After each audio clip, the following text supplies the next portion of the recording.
সিলেটে 5 থেকে 11 বছর বয়সী বাচ্চাদের করোনার টিকা দেওয়ার খাম আরম্ভ হয়েছে।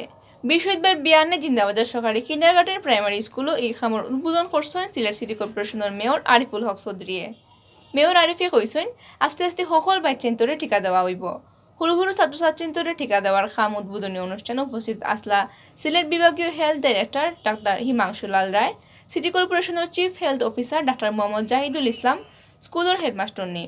সিটি কর্পোরেশনের হেলথ সেকশনে হয়েছে পয়লা দিন জিন্দাবাজার সরকারি কিন্ডারগার্টেন প্রাইমারি স্কুল আর বন্দরবাজার দুর্গাকুমার প্রাইমারি স্কুলের মোট 1019 জন সৰু সৰু ছাত্রছাত্রীদের টিকা দেওয়া হয়েছে। এরা সকলেরও বয়স 5 থেকে 11 বছর। সিটি কর্পোরেশনের chief health officer doctor Mohammad Zahidul ইসলামে কইছেন হুরুতাইন্তরে টিকা দেওয়ার লাগে সিলেট সিটি কর্পোরেশনের 180 জন স্বাস্থ্যকর্মীর ট্রেনিং দেওয়া হয়েছে। রোজ 6 থেকে 7,000 বাচ্চাদের টিকা দেওয়ার ক্ষমতা সিটির আছে।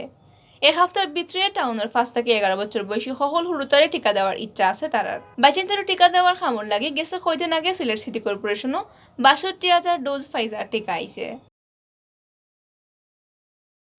আজকে আমরা যারা বড় প্রাপ্তবয়স্ক ছিলাম তারা টিকার আওতায় অনেক আগেই আসছি। প্রথম দিকে আমরা শিক্ষকরা সবাই টিকা প্রাপ্ত, কিন্তু আমরা বাচ্চাদেরকে নিয়ে একটু শঙ্কিত ছিলাম যে করোনা বন্ধ, সাধারণ ছুটি এগুলার জন্য বাচ্চাদেরকে দেয়া হয়নি।